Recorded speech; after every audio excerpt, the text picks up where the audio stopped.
Tere, mina olen Ingrid Maadvere ja näitan teile sellist programmi, nagu seda on Inkscape, mis on siis väga võimas vektorgraafika programm, vabavaraline, kõik saavad tasuta selle endale alla laadida ja temaga saab teha väga palju asju.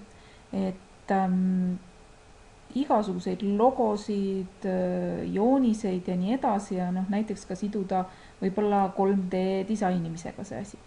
Aga programm ise on siis väga-väga palju erinevaid võimalusi pakkuv ja mul on ta juba lahti võetud.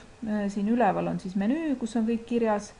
Näiteks kui mul nüüd esimene asi, et tahan muuta, mismoodi see dokument mul siin on või see paberileht on, siis näiteks dokumendi omadustest ma saan vaadata, et kui suure ma selle asja üldse teen, kas ta paigutab mul siis püstiselt või rõhtselt ja saan nagu põhiasjad paika panna. Ja siis siin vasakul pool on mul terve hulk tööriistu, et ülemised on sellised igasugused valikud ja luubid ja joonlauad, aga võt siit ristküliku juurest, võt siit on võimalik hakata juba midagi joonistama või tegema. Ja kui ma olen siis selle ristküliku ära teinud, siis siin paremal pool ma saan kohe muuta neid erinevaid omadusi ka, et praegu on mul siis näha siin, et täitevärv on must, ma võin ta panna näiteks hoopis punaseks.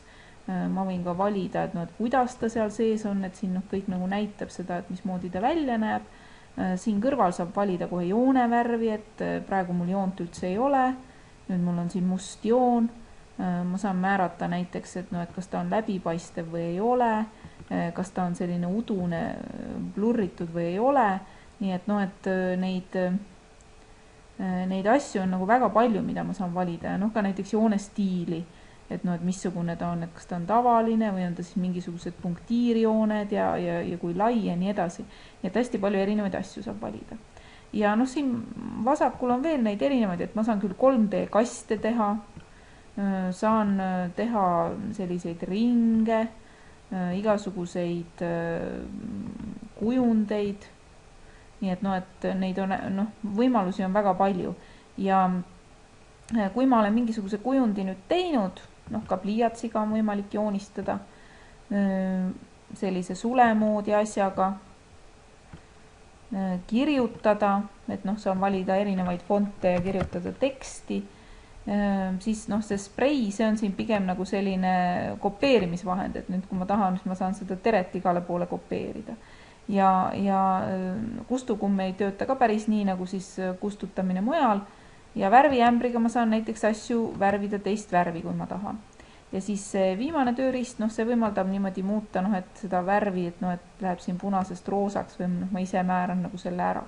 Nii et hästi palju võimalusi. Ja nüüd, kui ma siis näiteks kustutada tahaks, siis siit ülevalt ma saan valida objekti, klõpsan selle peal, vajutan delete ja saan see ära kustutada. Ja kui ma nüüd selle objekti omadusi tahan muuta, siis ma saan väga kergelt teda siit nurkadest suuremaks ja väiksemaks venitada. Siis kui ma teen objekti peal veel ühe klõpsu, siis mul tekivad siia hoopis teistmoodi nooled, ma saan teda näiteks pöörata ja siis on võimalik, kui ma siis teen topeltklõpsu, siis ma saan muuta ka kujundi neid, teha temast hoopis mingisugust teist tüüpi kujundi, et vektorgraafikas on see kõik hästi vajalik.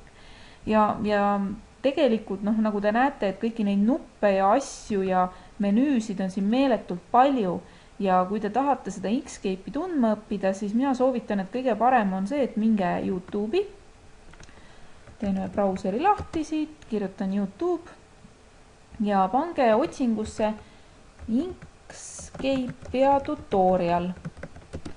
Ja siis tuleb teil välja terve hulk erinevaid neid tutorialeid, kuidas midagi teha. Et leiate, et mingi asi on lahe, et ma tahan näiteks õppida, kuidas seda teha ja läbi selle tutoriali õpib väga palju uusi nippe. Ja siis ma saan seda vaadata ja seda õppida.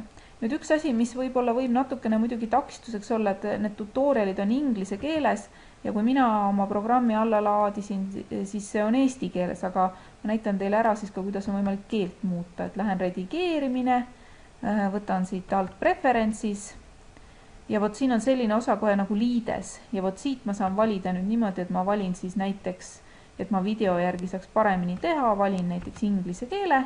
Nüüd panen selle kinni, panen kinni ka programmi, ma praegu ei salvesta, otsin endale Inkscape'i uuesti üles ja kui ma nüüd ta lahti teen, siis on ta mul inglise keeles. Nii et ma saan väga kergesti ka vahetada keelt. Näete, siin ta ongi.